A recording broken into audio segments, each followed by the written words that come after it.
Hello and welcome to We Random episode 56. We're recording this on Monday, November 2nd, 2021. This is a crazy, weird podcast where we cover all kinds of topics and weird stuff, and B's going to tell you a little bit more about that. But first, B, I was talking to a farmer recently and had a very unsuccessful harvest. And he decided he was going to try a career in music. And I was like, well, why the hell are you going to go into music? You're a farmer. And he's like, I got all these sick beats. Sick beats? No. We'll be back in a minute. Almost Qualified Productions. Let's get crazy! Experts don't have this much fun.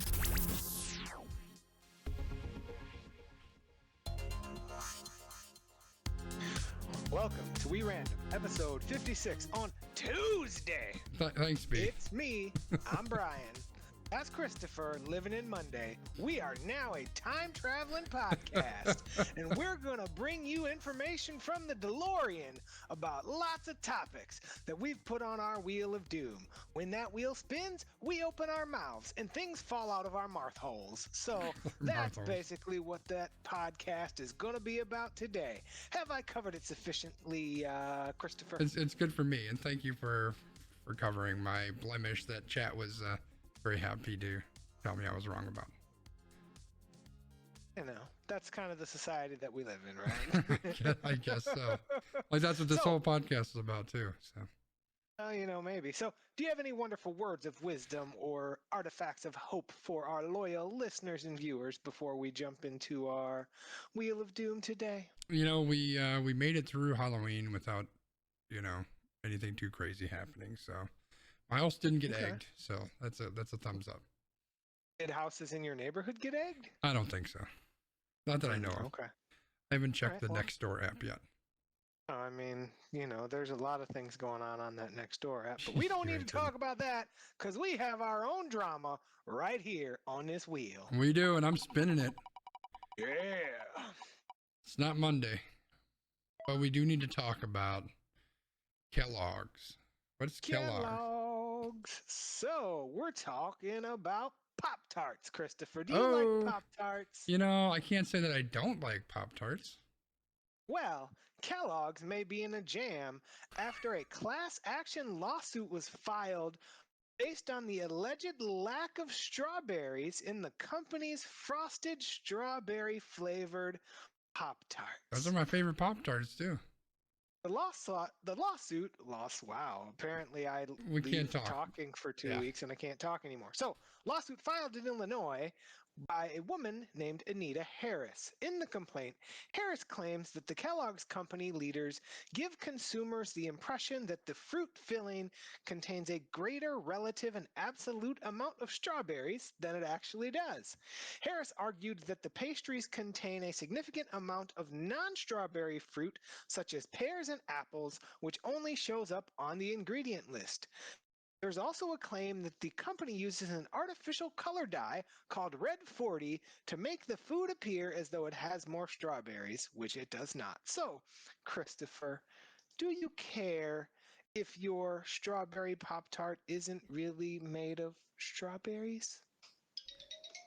I think the fact that somebody is upset that their mass-produced, highly processed breakfast item with an ingredient list as long as my arm is not natural. Like what? Like, of course it's not like handmade pastry with mashed up strawberries in it. Like, give me a fucking break, right? Now, to a point, I kind of get it. Like, if I have an issue with like an allergy type of situation, I can kind of get that. But if you've got an allergy, I sure as hell hope you're not just looking at the pack and you're saying, oh, look, it says strawberry. And I'm not allergic to strawberries. I'm only deathly allergic to apricots. Like, you have to look at the fucking label, right? To see if there might be some apricots in there or whatever it is you're allergic to. So I don't know. To me, this kind of comes across as another waste of taxpayer dollars to kind of try to do this trial. Now, I mean, I understand we want, truth in advertising and truth in food labels and all of that. That's all super, super important, but this just seems a little bit crazy to me.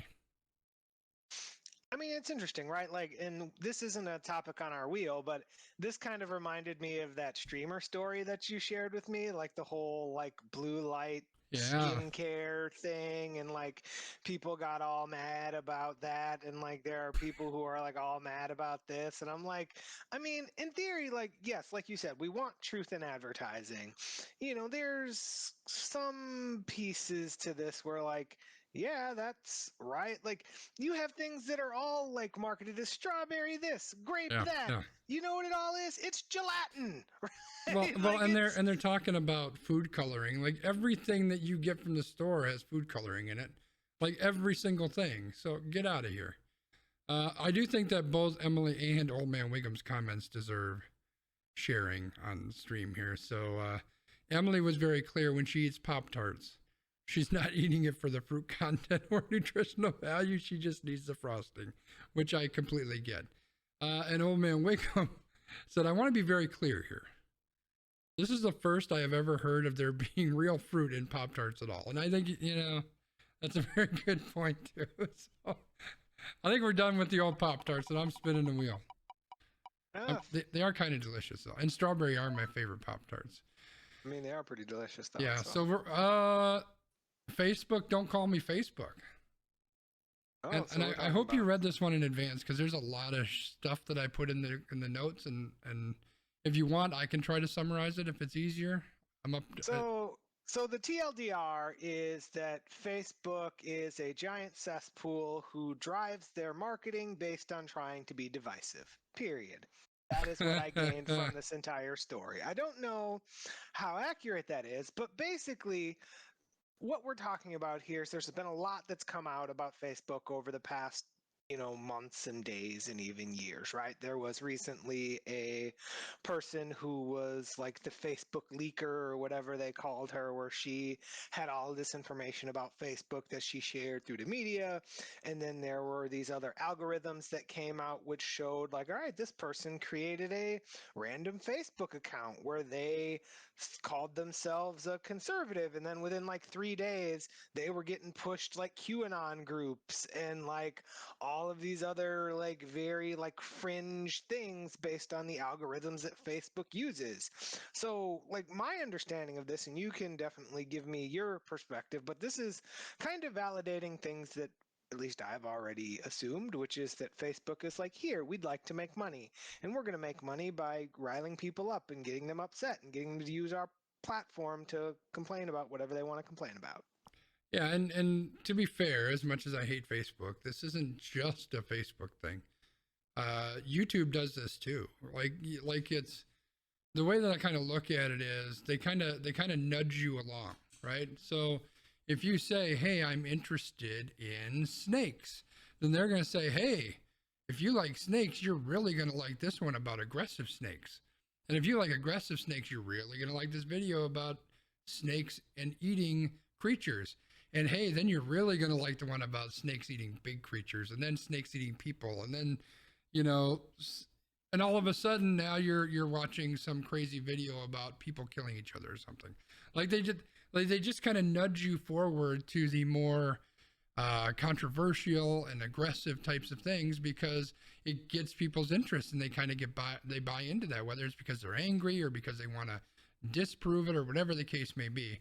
So the example that Brian mentioned is, they just created I'm a right wing, I'm a conservative woman, and then within a couple days they're shoving QAnon stuff down her throat.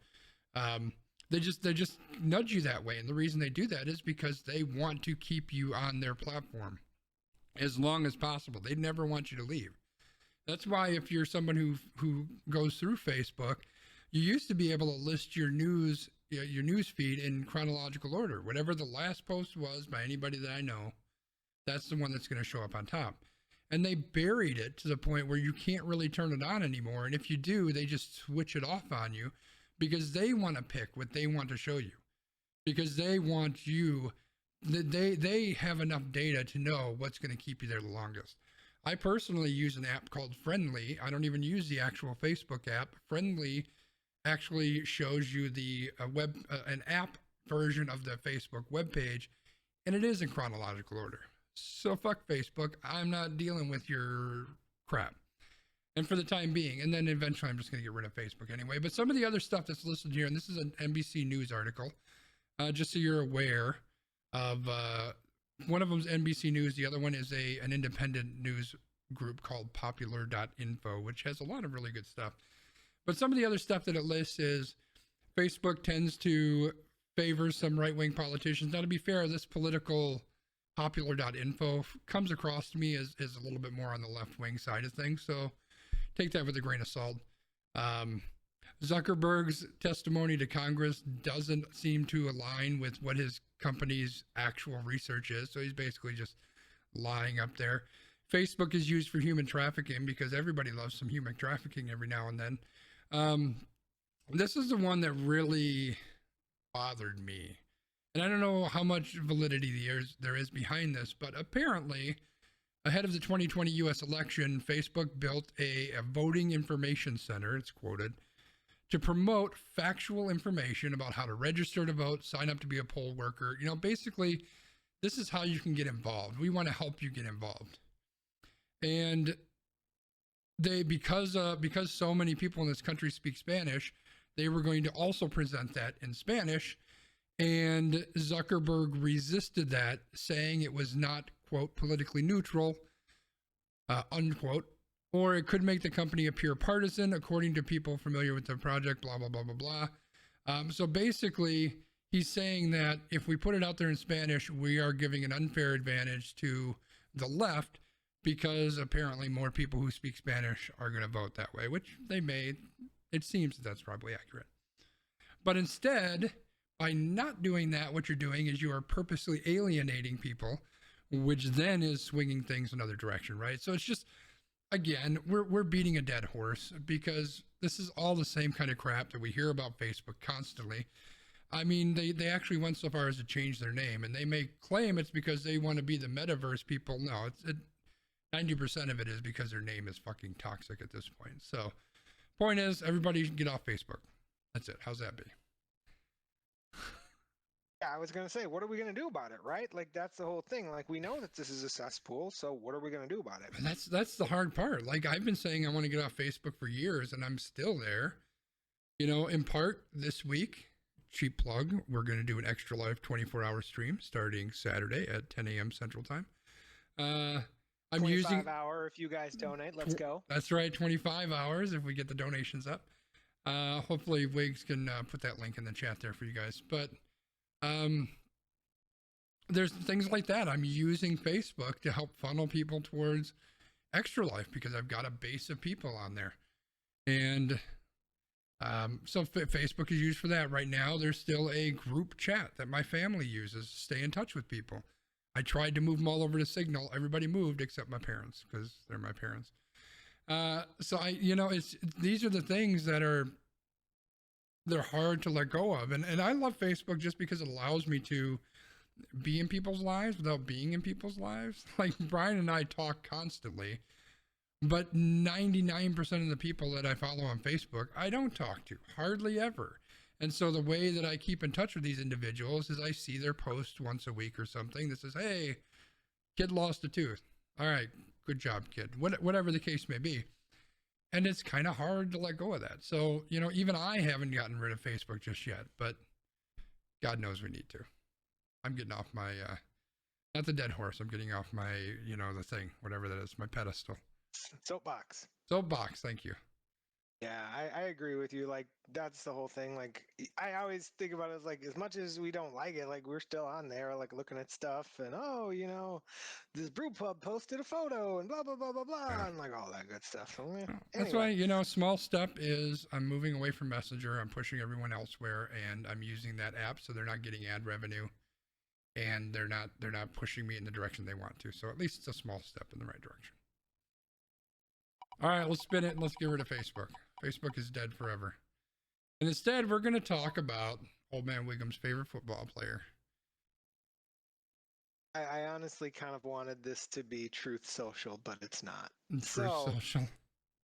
So could the Tampa Bay Buccaneers have compelled the return of Tom Brady's 600th touchdown ball? So a few weeks ago, quarterback and apparently ageless wonder Tom Brady threw his 600th career touchdown pass. Wide receiver Mike Evans of the Duck Hands phylum decided that he was going to hand that ball to a fan in the stands.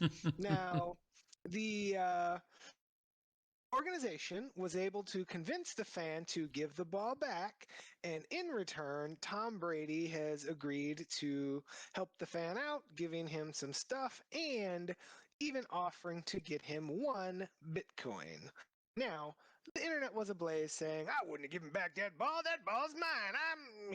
So the question for you here, Mr. Christopher, would you have given back the ball?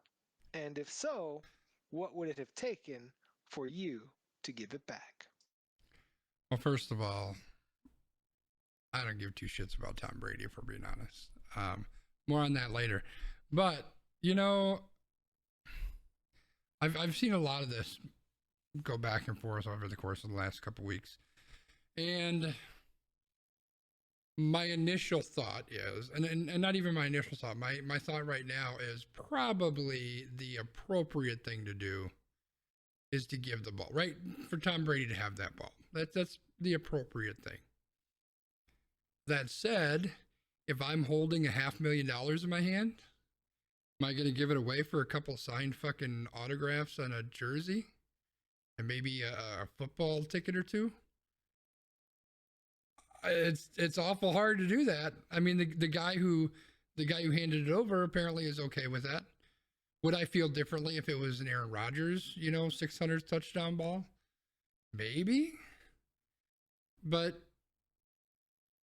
I don't know. That's a lot of money, man. Like, that pays off my house and my car and my student loans. Like, I'm zero debt at that point. That is absolutely life-changing. Like, if I was having that conversation, I think I'm tempted to say that the conversation would be, hey, this is how much money it's going to take to get this ball. Like part of me is thinking that, because that's life-changing. That is absolutely life-changing. I think about this like if you found somebody's wallet, right? Okay, so you're walking down the street and you found somebody's wallet and it has this money in it. How would you feel like taking that money out of the wallet instead of giving it back to the person, right? Like, that's kind of the way that I think about it. Like, to me, that ball is going to mean so much more to Tom Brady than it's going to mean to me. Also, I think about it in the sense of kind of like doing that good deed, right? Like, do the good deed. And the nice part about that is then, like, you're hopefully going to generate that good publicity, like, hey, like, they did a really nice thing and now these people are going to give this person things, and like they'll still get some of the payoff. Will they get the full payoff? Maybe they will, maybe they won't, right? It's really that gamble, because like you said, if a collector is going to pay $500,000 or whatever for that ball, like, sure, now you have $500,000, which turns into, $200,000 once the IRS is done with you. Sure. And that's still a lot more than a signed jersey. But I don't know. Like, I guess for me, like, I'd give it back because that puts me in the right, and that has me setting a good example and things like that. I don't know that I'd say that it puts you in the right, though. They gave him that. He was given that ball. Like, they gave that to him. It's not the same as someone dropping their wallet. It's someone gave him that ball. That was his ball at that point. Like, did Mike Evans screw the fuck up? Yeah, he did. He shouldn't have given that ball away. But that ball was given to him. It's his ball. Let me give you a different example. You're at the store and you give the cashier a wrong amount of money. Right? Like that. Is it okay for that cashier to pocket that $100 that you gave them that was the wrong amount of money for your transaction? I don't know if that's a fair analogy either. I mean, it is though, right? Because somebody made a mistake and gave you something. And then you have the option to decide if you want to give it back or not. I think fine. How many of 600 touchdown balls did Tom Brady keep? Like, I don't like Tom Brady like, that much like to know, two or three right? or something. Like he almost never keeps the ball. So, the fact, like if somebody had said something to him ahead of time, yo, don't give up this ball. Like, I don't know. I just, the ball was his. They gave it to him. Was it not the greatest thing to do? I would agree. Did he know that Tom Brady wanted to keep that ball? Maybe, maybe not. It sounds like everything kind of came to a head after the fact. I don't know. I struggle with that.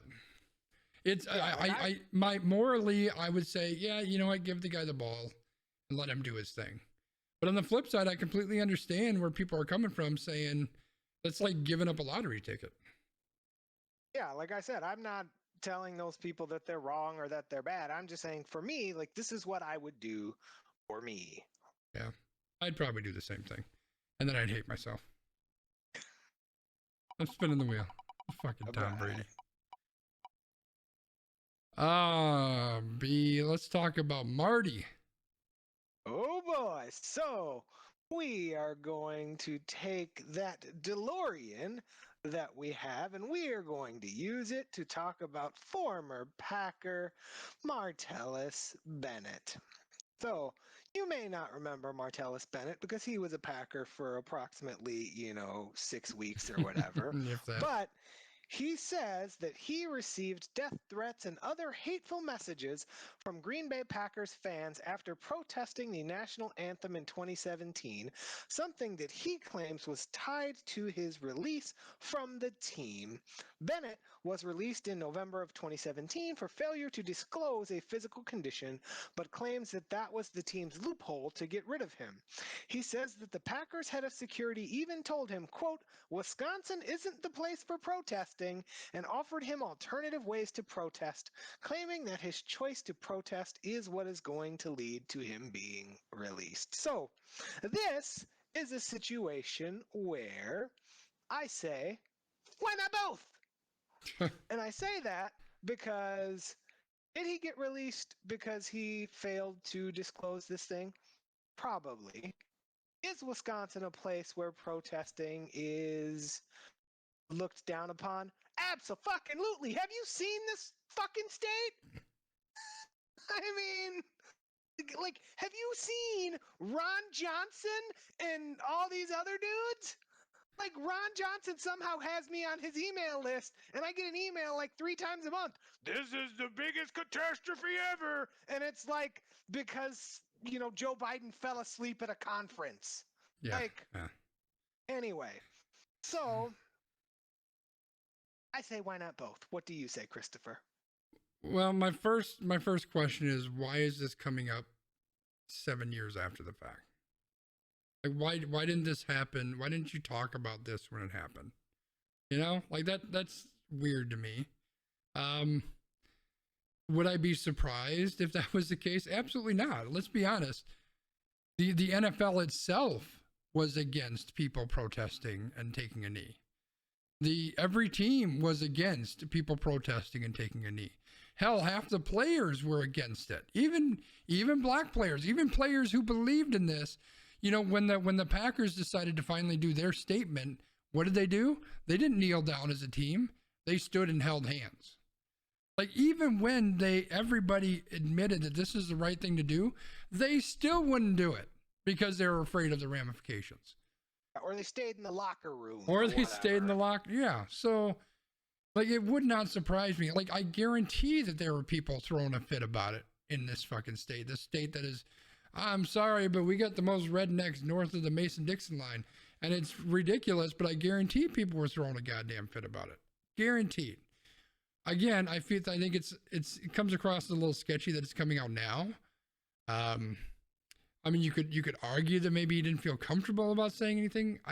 I don't know. It just seems a little bit off. But especially if you're being cast in the light, which you don't like, which clearly he doesn't, which is you had an injury and you didn't disclose it, so we're getting rid of you.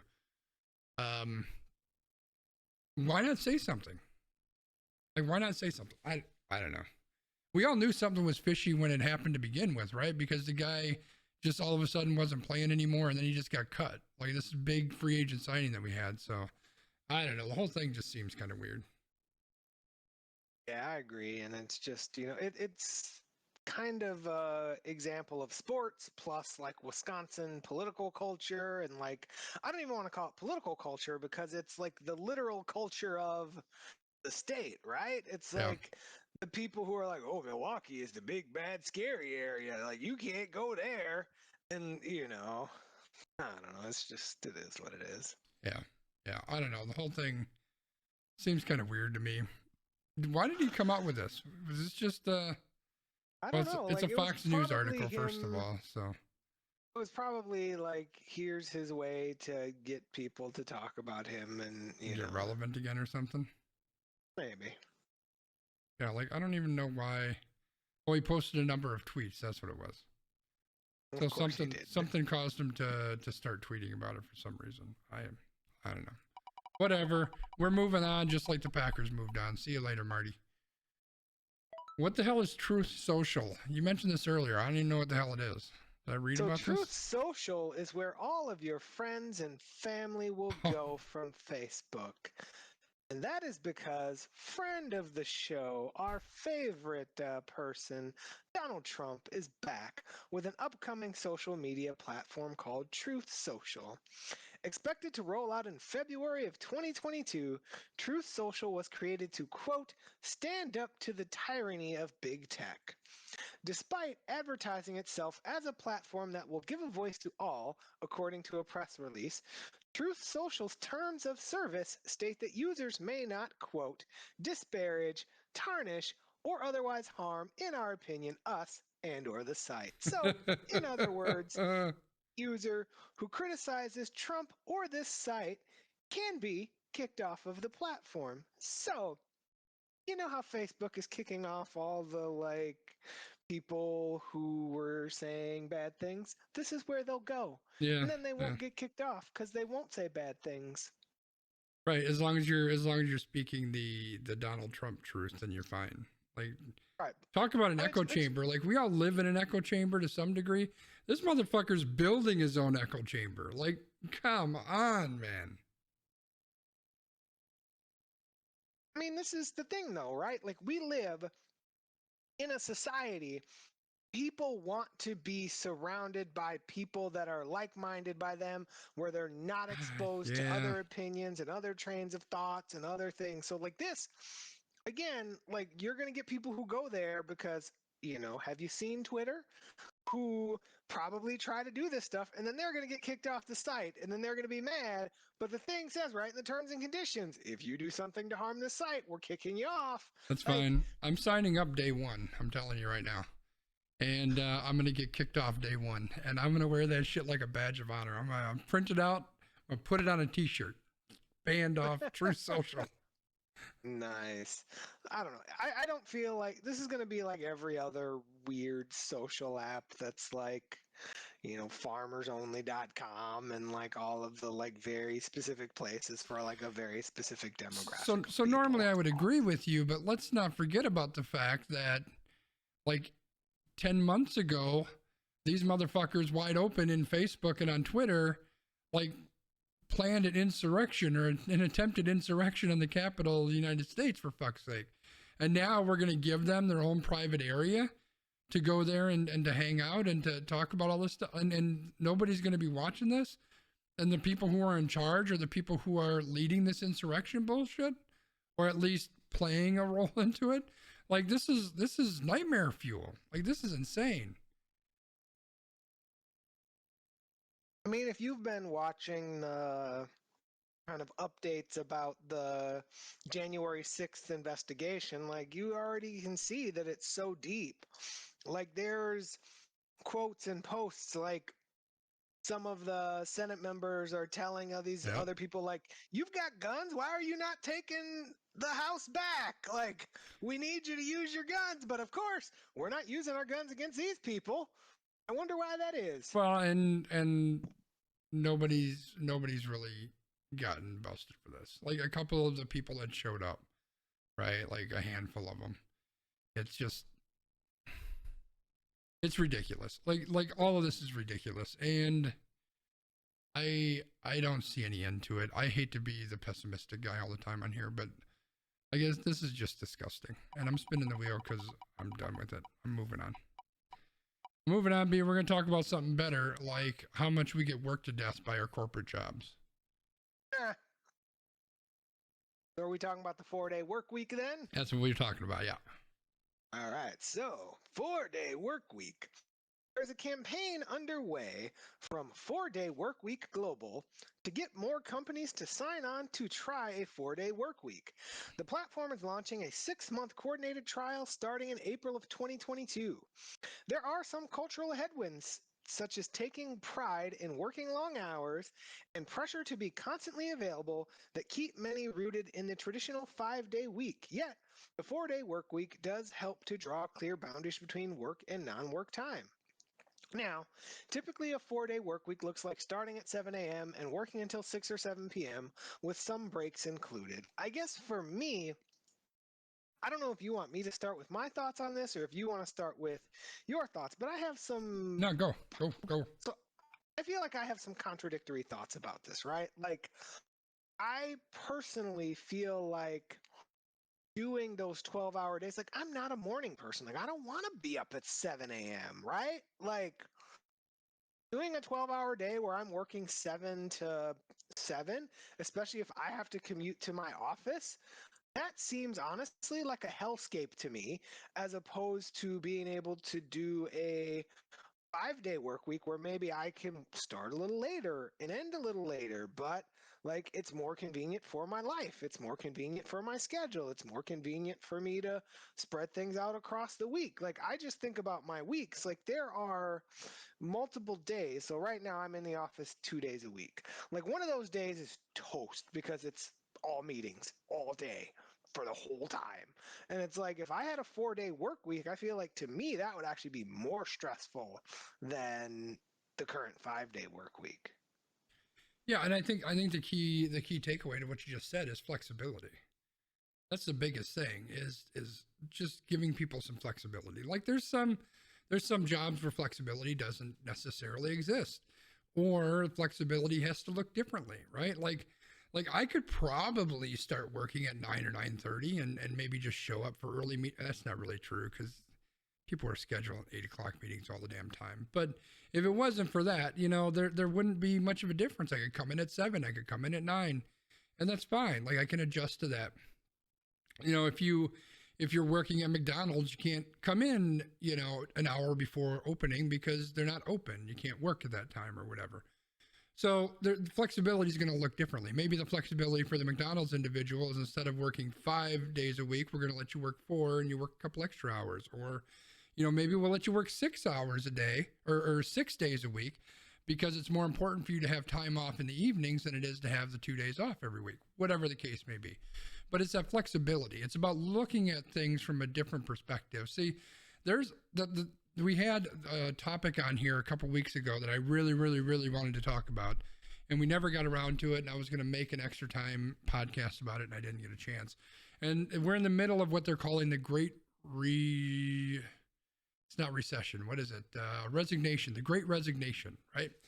Whereas a bunch of people are just resigning their jobs. And I think that there's a thread that I read on Twitter, and I don't know how much credence I want to give to it, but I think it probably had some pieces of truth to it, which is we just spent a year-ish or so, give or take, where we were locked inside of our houses. Basically, we couldn't be out socializing. We were forced to go to work. Some people, I say we, I wasn't. I mean, I worked, but I worked remotely. But some people were forced to go into work.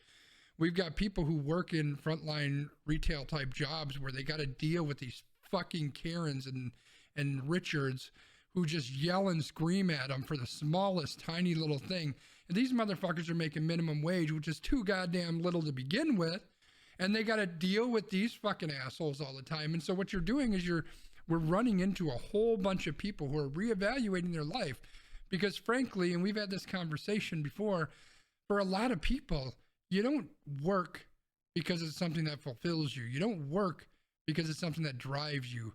You work because you have absolutely no other choice in life. If I'm not working, I'm living on the streets.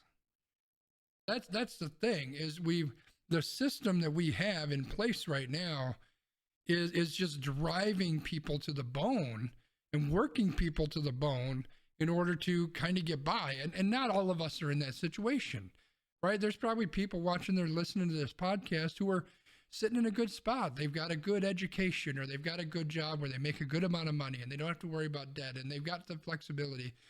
Most people don't fall into that. And the problem is that people are like, I'll give an honest take from my point of view as someone who struggled with depression and mental health. But there's times when I've looked at my life and said, what is the fucking point? Like when I went through my latest big, suicidal portion of my life a couple of years back, all I did was look at things and say, why? All I do is I get up and I fucking work all day, and then I have a couple hours to myself and I go to bed just so I can get up and fucking work all day again. What's the point? All I'm doing is working so that I have a couple days when I can catch my goddamn breath, and then guess what? Now I'm fucking working again and work all day. And it's just, it's never ending, and it's never going to end. I have not done a good job financially, either in the jobs I had, the education I had, decisions I've made, where I'm going to be able to retire in 20 or 30 years or whatever the case may be. I'm going to be working until I die. That's just the way it's going to be. And what's the goddamn point? And I know I'm going off on a tangent here, but I think that that's what's really driving this, is that people are fucking fed up. You're right. We're working to live, work to live, don't live to work. But unfortunately, we have to. There's no other choice. And so I think what we're seeing a lot of people who are standing up and saying, I'm fucking done with it. I can do without the new car. I can do without having a house. I can live with 2 or 3 roommates, whatever the case may be. Like, instead of working myself to death in a job that I fucking hate, now whether that's working at McDonald's for minimum wage or working in some corporate gig somewhere where you're actually making a decent salary, why do I want to spend all of this time doing something that just drains me of everything that makes me me, instead of just doing something that I want to do? And I think we're running into a time where people are saying, fuck it, I'm doing things I want to do. I'm going to chase my dream to be an artist. I'm going to chase my dream to, to be a firefighter. I'm going to change careers, whatever the case may be. People are just fed up. And I think that's where a lot of this stuff kind of comes from too. Yeah, I think you really made a good point there, because what I think a lot of people are missing, where they're like, oh, the job market is so bad. We have so many more opportunities for people to make money now that did not exist 10 years, 15 years, 30 years, however many years ago, right? So there's ways for people to still live paycheck to paycheck, but do things on their own schedule, on their own time, where it's convenient for them. So... Oh, okay. I'm still here. Am I still here? You're still here. Okay, things went blank for a minute, and I was like, no! No, you're So good. anyway, You're good. back to what I was saying. So I think that's a really important component. And when you mentioned flexibility, I think that's key. Like for me, I love the flexibility of my job right now. And that's one of the things that keeps me being most fulfilled, because if I need to move things around or if I need to do X, Y, and Z, like I have the ability to do that. I don't have to run that by 6 people and wait 2 weeks for an answer as to if I can do it. And I think that's really what's important when we talk about any of these situations when it comes to the world of work. Because if your employer says, I need you to be sitting at this desk from 8 a.m. until 5 p.m. Monday through Friday, and then you need to take call on the weekends and like all of that, like what kind of life is that for people, right? Like we have to recognize that each individual is going to have their own separate needs. There are some people who are going to love that schedule because they want to live to work. They get their pride and their happiness and their satisfaction out of being a good employee. There are other people like myself who I love what I do, but when I take this headset off, no one tell them that I'm using this headset. But when I take this headset off, when I'm done with my day, I'm not checking my email. I'm not responding to messages. All of that is now gone for the day. I mean, I tell my students this. I say, here's the thing. I understand that your schedule might be different than mine.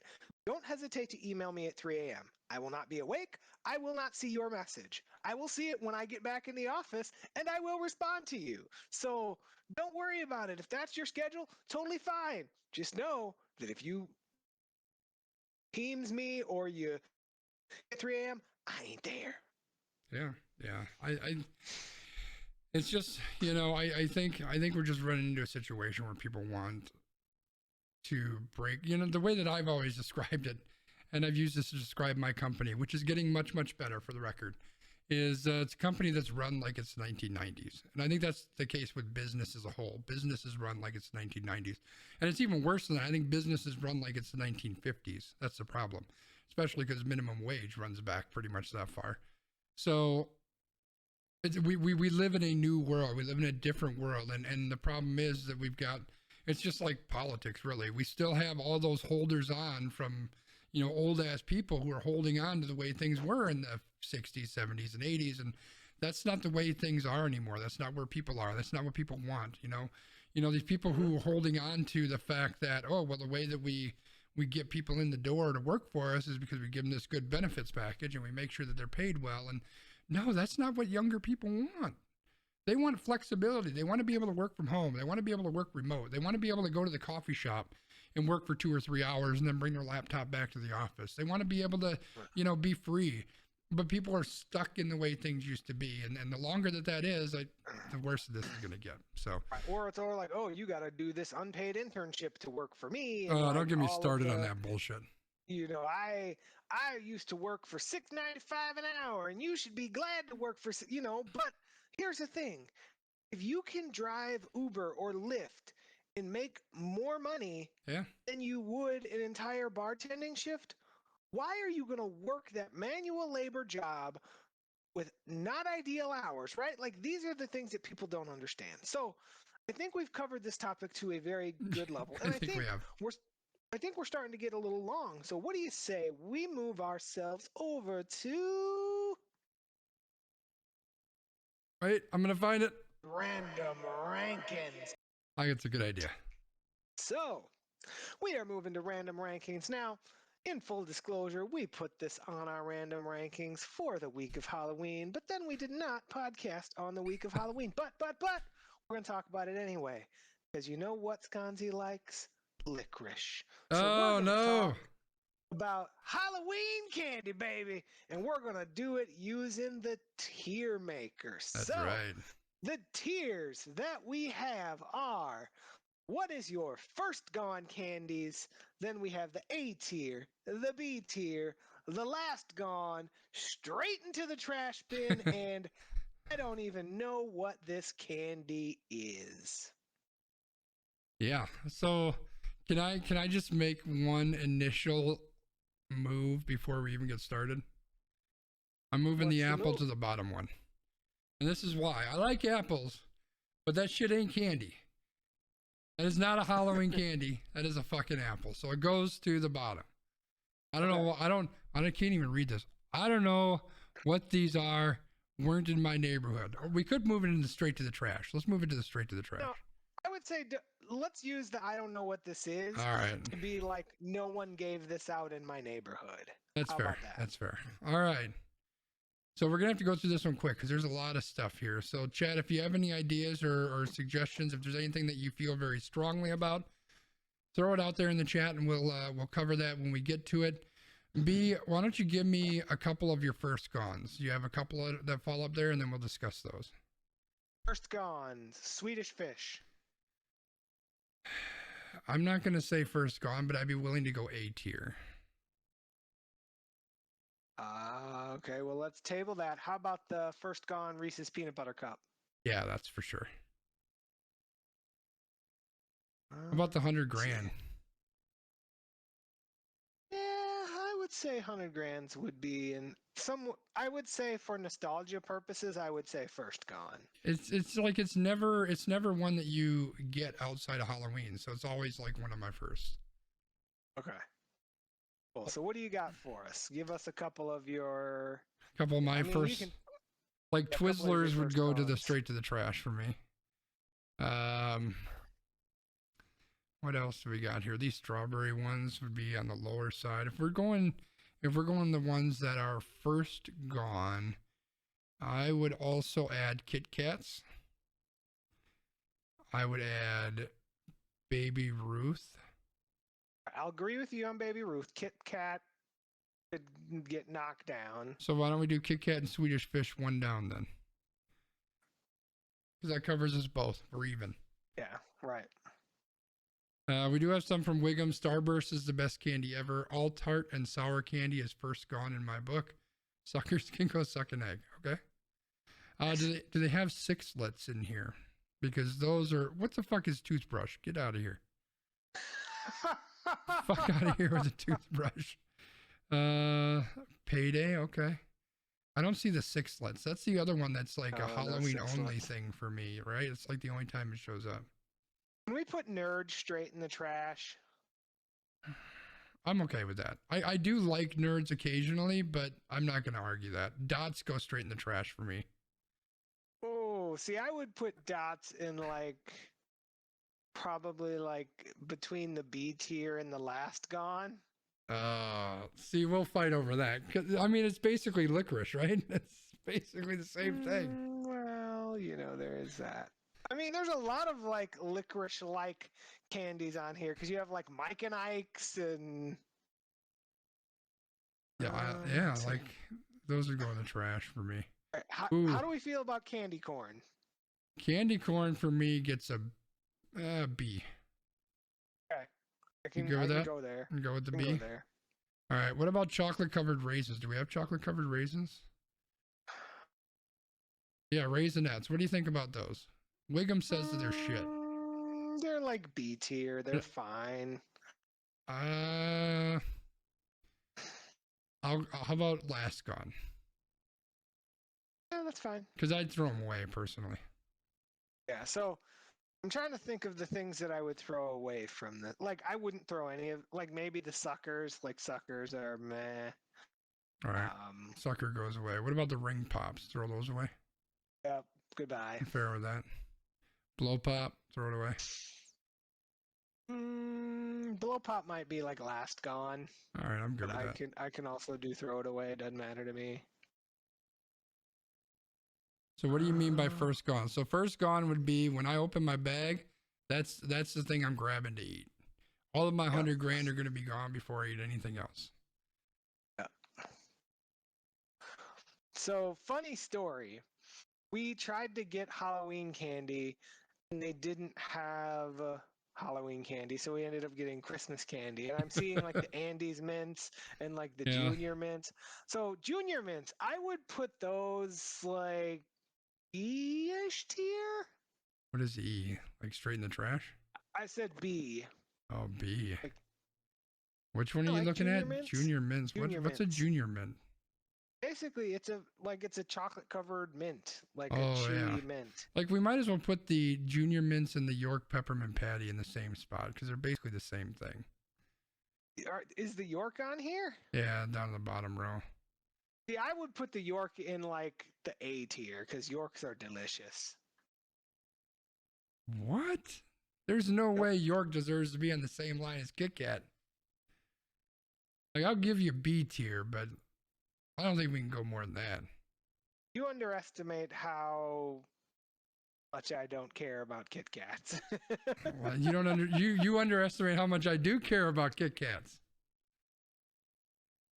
Is there anything else in here that jumps out at you? I don't know if we want to do each and every single one of these. No, but I think we can. Like Haribo gummy bears to me, it goes straight to the top. Oh no, the Haribo, those aren't as great. Those aren't the best ones. They'd be like. How do you feel about Skittles?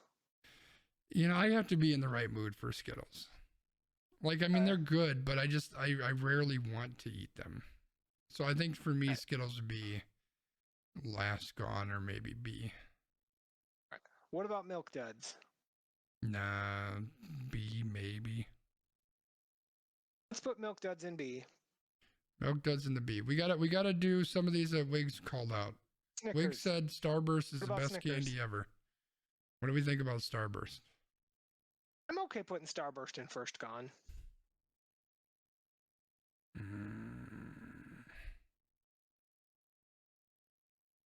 All right. We got to have something to break up all the chocolate. What do you feel about Snickers, though? Did we decide on Snickers? I would put Snickers in first gone. I love me some Snickers. Okay, I'll come with you. I was gonna say A, but I'm not gonna fight that one. All right. How about Sour Patch Kids? Sour Patch Kids are like solid dead in the middle. Like they're probably the B because they wouldn't be the last gone, but they're not an optimal choice. I'll split the difference with you and go A. How's that? Because I'm all That's fine. like Sour Patch Kids. I just bought a bag of them last week and I ate the whole fucking thing in one sitting. I love the shit out of those.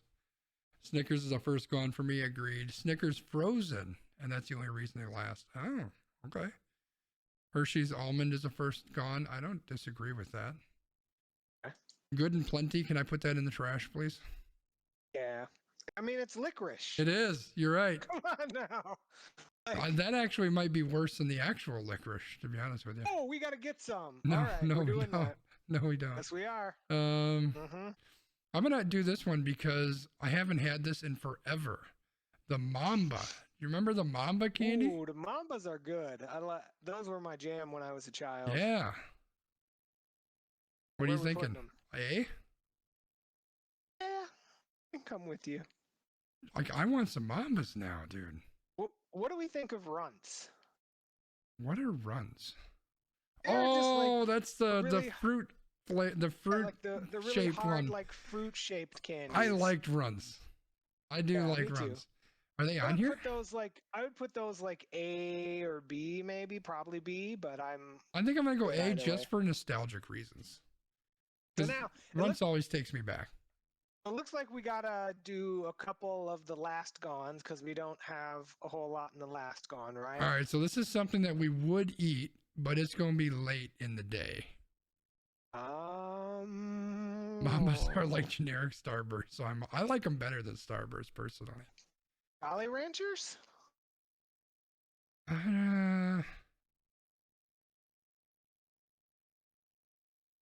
Haribo gummy bears. M&Ms? Yeah, gummy bears. We could I don't think we haven't rated Skittles yet, have we? We have not. Yeah, I mean Skittles could go in last gone I'm for fine me. with that. Like the bubble gum could go in last gone. I'm not eating that bubble gum. This bubble yum or whatever. Butterfinger. The Butterfinger could go in last gone. Yeah, it would be higher for me, I think. I'm just trying to figure out. Almond Ooh, Joy, Mr. no. Heath, I could get behind Heath being the last gone. Mr. Good Bar too. Mr. Good Bar is delicious. Oh, I Mr. love Good Bar. Yeah, we got to Mr. put Good that up Bar's gotta top. go on here. Where's he going? Mr. Good Bar. A I or would first put gone? Mr. Good Bar. I would say A. Okay. He's probably a first gone for me, actually. That's another one. The only time I ever get a Mr. Good Bar is Halloween. Yeah. All right, Mr. Good Bar, 100 grands. All right, let's fill in. Let's get 4 in each category at least. So what's our All right, well, let me start at the last- bottom. I don't know what these are. They weren't in my neighborhood. I think I know what... I don't know what this Zero Bar is. There's a Zero Bar? Oof. Yeah, I don't know what that is. You know what that is? Nope. All right, there's one. And nobody gave out Hershey's cream and whatever because that came out after I was a kid. Oh, this thing too. No, actually, this is gonna go in straight to the trash. This What's Necco, this thing? the Necco or whatever. Oh, the Neckos that basically all taste like chalk. Yes, Yeah. straight to the trash with that stuff. I used to eat them, but I don't remember why. Because it's basically like you're eating chalk pennies. Oh God. What about this caramel apple pops? I have no idea what that is. Pretty good, but that would be a last gone. Oh. So you could put it in I don't know it or a last gone. Well, let's put it in, I don't know. straight Let's in see the if we come trash. up with Okay. another last gone. Cool. Wig says Almond Joy or Heath. I could get behind Heath being a Ooh. last gone. I like Almond Joy though. I would say put Almond Joy in the B and then put the Heath in the last gone. I can deal with that. All right, so I think we got a pretty good list here. Is there, pick one more out of here that really jumps out at you, or maybe 2? Because there's like 2 that jump out at me that I think should be Right, on here. What are the ones that jump out at you? Well, Twizzler needs to go straight to the trash, and the Twix needs to go in first gone. So I'm gonna go both extremes. All right, make it happen. All right, Twix goes in the first gone. Twizzlers straight to the trash, baby. All right, so I really can't see this thing, so I'm just guessing. But Sweet tarts would go in my last gone because I like them, Okay. but I'm not really going to prioritize eating them. I'm torn between Fun Dip and Skittles. Well, we got Skittles in the last gone right now. Okay, cool. Oh, Lemonhead straight in the trash. Oh, Wiggs just said Lemonheads are top shelf for him too. I won't argue that one. You know, I don't hate Lemonheads, but yeah, they're not one that I'm super excited about. Yeah. Cool. Anything else jump out at you? Or you think we're good? Like, there's some big ones we don't have, right? Like, we don't have the Butterfingers, which is a staple. Reese's Pieces are a staple. Crunch is a staple. M&Ms. Like, there's a lot of staples out there, but I think this is a pretty good list. I think we go with this. I agree. It's a decent number of things. Old Man Wiggum hates us both, which is fair. I just want to point out that the only two healthy things in this entire list we threw in the, I don't know what these are, and they weren't in my neighborhood list. The toothbrush and the apple. And the apple, which says something about why I'm fat. Anyway, that's what we got. Those are the best candies. If you don't agree with it, you're wrong. But it's our podcast. That's our podcast. On that note, let's go to B's extra point. So, today, for my extra point, I am going to cede my time. However, before I cede my time, I will make a plea to you, loyal viewer and listener. This Saturday, November 6th, not Monday, not Tuesday, but Saturday, Mr. Christopher over here will be streaming on YouTube for a full 24 hours. That will start at 10 a.m. Central Time and end at 9 a.m. Central Time, provided that we don't hit our goal. Mr. Christopher can fill you in on what that goal is. If we hit that goal, he will go until 10 a.m. Central Time on the 7th.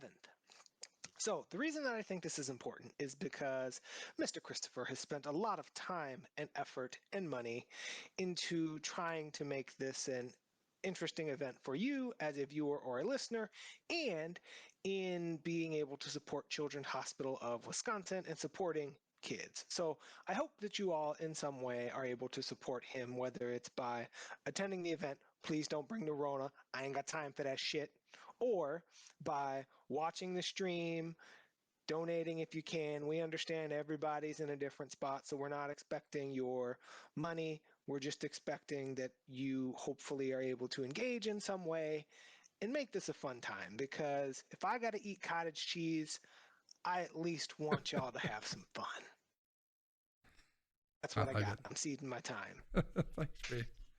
Yeah, so extra life, not extra time, extra life this coming weekend. We're gonna have some good times, I think. I invited a couple people over, small number, couple people over. I also got the side cam set up. I don't know if this is gonna work. Is that gonna work? Oh yeah, you can only see the top of my head now, but that's because I got all this room out here for everybody else that is going to be out there doing whatever, dancing around or whatever they're going to be doing.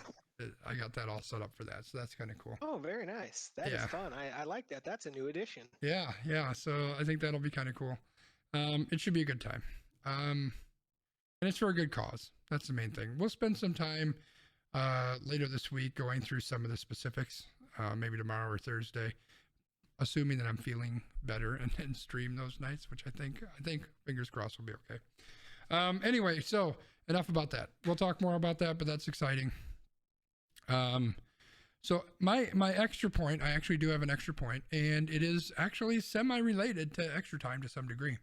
So we talked a little bit earlier about Tom Brady's 600th ball and how the right thing to do, the morally right thing to do, is to give the ball back to him. Although it's also not an easy thing to do, right? I can understand somebody who feels the other way, but my initial gut reaction was, yeah, you give the guy the ball. Even though I don't really care for the guy as a football player. But as a person, Tom Brady seems to be an all right guy. So another thing that happened in that game is after the game, there was a kid, and I didn't see this on the video, but it was written about in the articles, who had a sign that said something like, Tom Brady helped me beat cancer. And Tom Brady came over to the kid. He was way up high in the stands, came over and kind of shook the kid's head and shook his hand and put his bench cap on the kid, and the kid is bawling. And I think the important thing to remember, I might not like Tom Brady as a player. I may think he's overrated, which I do. I'm sure that as a person, he's probably done some stupid shit like throw the Lombardi trophy from boat to boat or some shit. Didn't he do something like that? I don't know, something stupid. Got the Rona. Right, got the Rona. But that just means he's part of my brotherhood now. But like those are the small things that matter, right? Like, who cares what the fuck I think about him? I don't know that he ever had any interaction with this kid. And I think it was just a situation where the kid took inspiration and took strength from Tom Brady for one reason or another. And that's powerful. That's super powerful, right? I just completely on a whim, I watched some video today, and I don't know if it was on TikTok or what it was. I don't think I shared it. I might have shared it with B. I don't remember.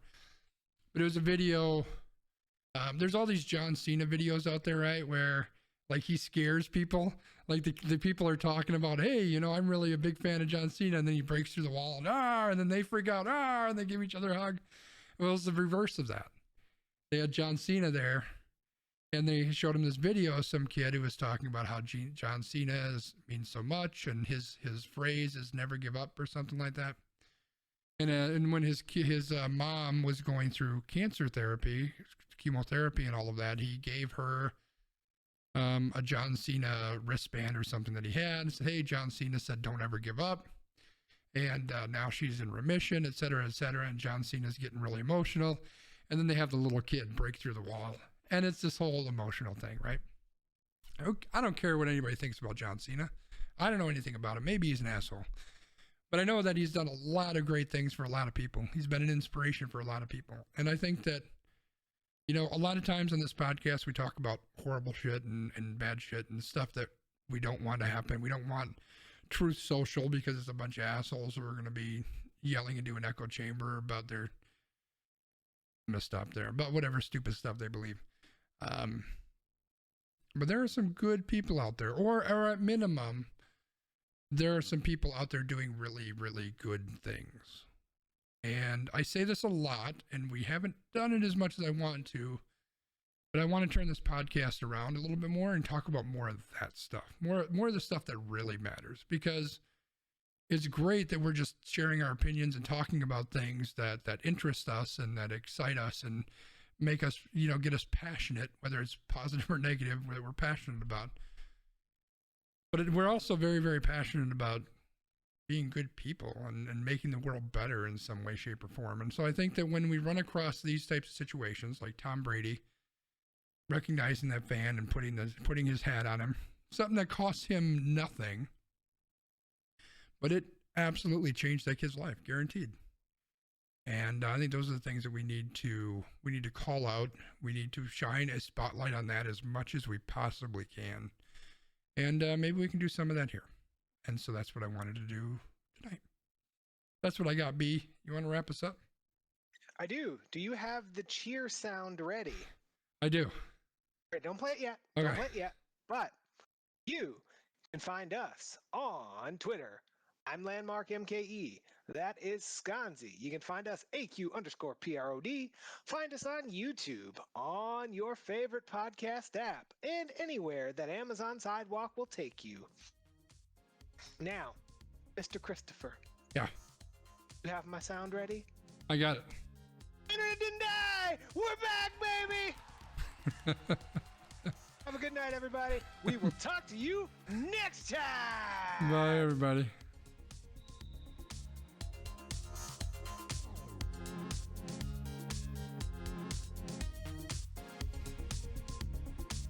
I got yellow hair, what the fuck is going on? I don't know, but my internet, it's still here.